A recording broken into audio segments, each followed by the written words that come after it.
అన్న ప్రధానమంత్రి గారు మీటింగ్లో గోల్డ్ కొనడం తగ్గించండి అని చెప్పి అన్నారు. దాన్ని ఎలా తీసుకోవాలంటారు? కరోనా టైంలోనే ఈ మాట వచ్చినట్టయితే భారతదేశము రూపాయి వాల్యూ అనేది ఓకేనా $10 ఒక రూపాయి అయ్యేది.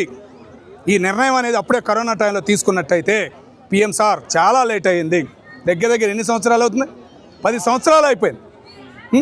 మరి అదే టైంలో తీసుకున్నట్టయితే 4 సంవత్సరాలు 6 సంవత్సరాలు అవుతుంది.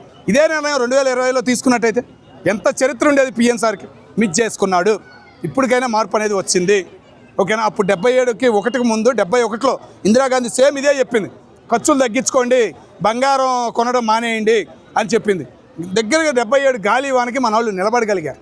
ఆమె చెప్పిన మాటల వల్లే ఖర్చులు ఆదరణ అంత తగ్గి ఆ 77 గాలివానకు కూడా నిలబడగలిగారంటే ఆమె అన్న మాట సేమ్ అదే పరిస్థితి. ఇప్పుడు చురుగుతున్న చుట్టూ దేశాలు చైనా బాగా గట్టికి బిగించింది. పాకిస్తాన్ మన మీద ఇంకా ఉంది కోపం తగ్గల. వాళ్ళిద్దరు కలిసి మన మీదకి రావచ్చు అని కొంతమంది మేధావులు కూడా అంటున్నారు. ఇటువంటి తరుణంలో మోడీ గారు ఇచ్చిన సమాచారం చాలా మంచిది. రూపాయి వాల్యూ పెరగబోతుంది, బంగారం కొనడం మానేయండి. కళాఖండగా చెబుతున్నానంటే అంత మంచి మాట అది.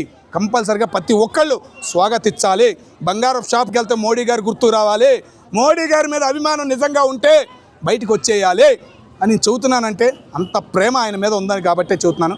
అదే ఆదరించాలి. అదే ఆధారంతో ముందుకు వెళ్తేనే మన రూపాయి వాల్యూ, మనం అంటే ఏంది, మన వస్తువులు అంటే ఏంది, మన ఎరువులు అంటే ఏంది, మన తిండి అంటే ఏంది అనేది తెలిసిద్ది. ఆచి చికెన్ మసాలా